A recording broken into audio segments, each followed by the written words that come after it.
दोस्तों बात करें 2G जो आया था दुनिया में वो आया था 1991 में, लेकिन इंडिया में आया था 1995 में।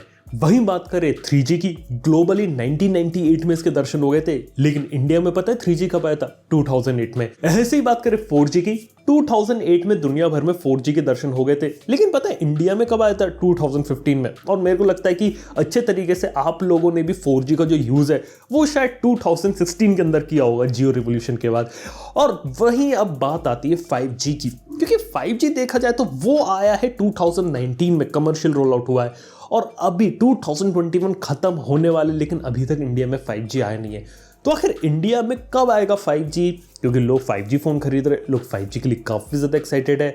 और इंडिया में फ्यूचर क्या होगा इंटरनेट का, चलिए इसके बारे में इस वीडियो के अंदर बात करते, पता लगाते पीछे की पूरी कहानी।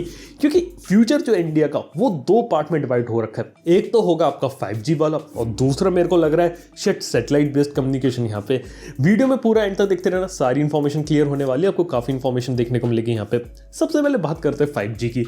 देखो इंडिया में आज के समय में 5G के हाइप पर लोग काफी सारे 5G फोन खरीद रहे हैं। और अगर हम बात करें एक रिपोर्ट की, तो यहाँ पे 2021 के एंड तक तकरीबन 4 करोड़ लोग होंगे जो कि एक 5G स्मार्टफोन को यहाँ पे यूज कर रहे होंगे। 5G स्मार्टफोन जो इंडिया में वो बिक रहे हैं और लोग उसका आज के समय में यूज कर रहे हैं, लेकिन भली 5G नेटवर्क नहीं आ, ये काफी बड़ा नंबर हो जाता है। और ऐसी बात करें मोबाइल फोन की कंपनीज है, वो भी पूरी तरीके से तैयार है। आप लोगों को 5G की डिमांड है तो लेटेस्ट 5G फोन लेके आ रहे हैं। और अब तो ऐसी भी खबरें आ रही है कि आने वाले समय 10-15 हजार के ऊपर के जितने भी फोन मार्केट में आएंगे, सबके सब आपको 5G ही देखने को मिलेंगे। और ऐसी ही बात आती है टेलीकॉम कंपनीज की। यहाँ पे टेलीकॉम कंपनीज भी जोर शोर से 5G को प्रमोट कर रही है। पूरे इंडिया भर में यहाँ पे ट्रायल्स हो रहे हैं, टेस्टिंग चल रही है, अलग अलग लेवल पे काम हो रहा है। लेकिन फिर भी देखा तो 5G इतना दूर क्यों है?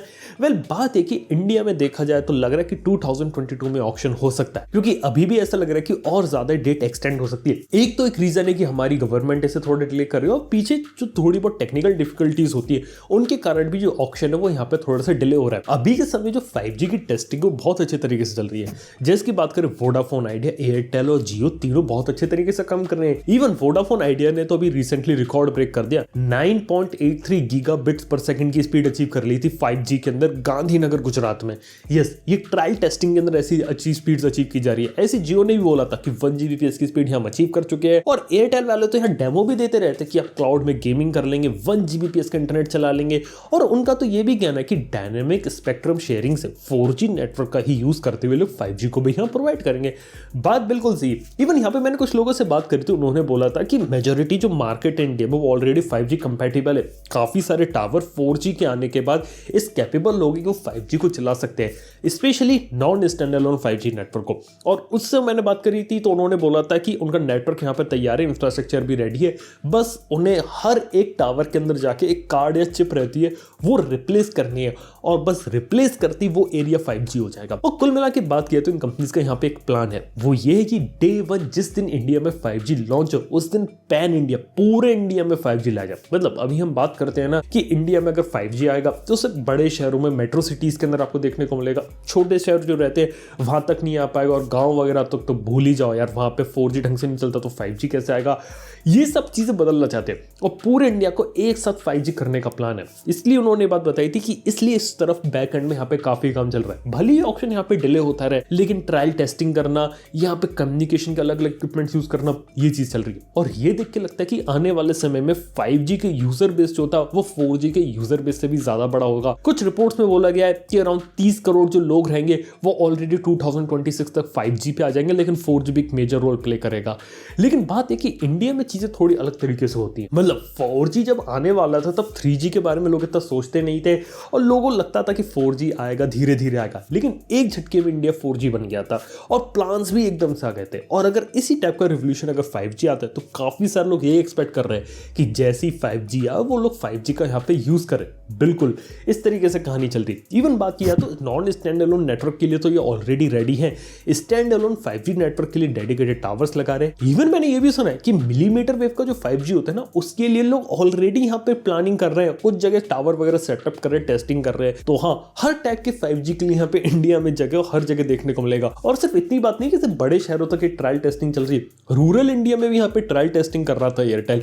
इस टाइप की बातें हमें यहाँ पे काफी ज्यादा पता चल रही है कि हर जगह आपको ना एयरटेल, वोडाफोन आइडिया, जियो का जो 5G वो देखने को मिलेगा और हर जगह सारी चीज़ें देखने को मिलेंगी। चीज़ काफ़ी अच्छी है, लेकिन बात आती है यहाँ पे डिले की। अब यहाँ पे जितना ज़्यादा डिले होगा तो उसका एक बेनिफिट यहाँ पे रहेगा कि बाकी सारी जितनी भी कंट्रीज में अभी तक 5G आता ना, उन्होंने यहाँ पे थोड़ा जल्दीबाजी में रिलीज कर दिया था, इसलिए कोरिया में काफ़ी सारे लोग थे वो 5G से 4G के ऊपर चले गए। यूएस इतनी बड़ी कंट्री है, वहां पर भी 5G अपनी अच्छी तरीके से जगह बना नहीं पाए। लेकिन लग रहा है कि इंडिया में जो कंपनीज है वो वहां की गलतियों से सीख रही है और इंडिया में जब 5G डिप्लॉय करेंगी तो एक परफेक्ट और एक बेहतरीन नेटवर्क डिप्लॉय करे। मतलब अगर डिले हो रहा है तो आप ऐसा एक्सपेक्ट कर सकते हैं कि आपको बेटर कवरेज 5G के अंदर देखने को मिलेगा। ऑब्वियसली स्पीड्स बेटर होंगी 4G कंपेरिजन में, और यहाँ तक कि 4G नेटवर्क को यहाँ पे बेटर करने की कोशिश की जा रही है, जो कि हाल फिलहाल में हो रहा है। और लग रहा है कि 5G आने के बाद चीज़ें और धीरे धीरे बेटर होंगी। लेकिन फिर भी देखने वाली बात होगी कि रियल वर्ल्ड में जो 5G रहता है वो किस तरीके का रहता है, क्योंकि अगर एक दिन में इंडिया को 5G करने का प्लान है तो ये भी देखने वाली बात हो कि एक्जैक्टली होता किस तरीके से। और दूसरी एक बात यहाँ पे चल रही वो है सैटेलाइट बेस्ड कम्युनिकेशन से, क्योंकि बात की जाए तो अभी इंडिया में जो इलॉन मस्क की कंपनी है ना स्टारलिंक, वो इंडिया में रजिस्टर हो गई है और अब वो इंडिया में ऑपरेट कर सकती है, काम कर सकती है। और स्टारलिंक की खास बात है कि जो लो अर्थ ऑर्बिट के अंदर जो सैटेलाइट्स होते हैं वह स्टारलिंक ने अपने बहुत सारे सैटेलाइट स्टैब्लिश कर रखे हैं, उनसे डायरेक्टली कम्युनिकेट करेंगे और उनका यूज करके डायरेक्टली आप इंटरनेट को यहाँ एक्सेस कर पाएंगे। यूएस वगैरह के अंदर ऑलरेडी चीज चल रही है, लेकिन इंडिया में भी अब इसका जो यूटिलाइजेशन है वो हो सकता है। इसके लिए जो स्टारलिंक है यहाँ पे जियो, एयरटेल, वोडाफोन आइडिया के साथ काम कर रही है, ताकि इनके साथ काम करके ऐसे एरियाज में इंटरनेट प्रोवाइड किया जा सके जहां पे मोबाइल टावर लगाना मुश्किल है, फाइबर केबल पहुंचाना मुश्किल है, वहां पे dish antenna satellite based internet का यूज करके इजी तरीके से इंटरनेट का एक्सेस दिया जा सकता है। इन एरियाज को यहाँ पे कवर करने की कोशिश की जा रही है। 2022 में जो स्टारलिंक है वो यहाँ पे एक्टिवेट हो जाएगी और यहाँ पे इनका प्लान है कि काफी सारे लोगों को यहाँ पे जोड़ा जाए, इवन रूरल इंडिया को जहां पे टेलीफोन का फाइबर का कवरेज इतना अच्छे तरीके से पहुंच नहीं पाया, वहां पे स्टारलिंक का नेटवर्क यूज करके वो जो रूरल इंडिया जो अभी भी अच्छे तरीके से इंटरनेट से कनेक्ट नहीं हो पाया उसे इंटरनेट से कनेक्ट किया जा सके। इनका मेन प्लान ये है। और देखा जाए तो यहाँ पे स्टारलिंक का उन्होंने यहाँ पे यूज किया था, बताया था कि आप इसे रजिस्टर कर सकते हैं, आप क्या लगा देंगे।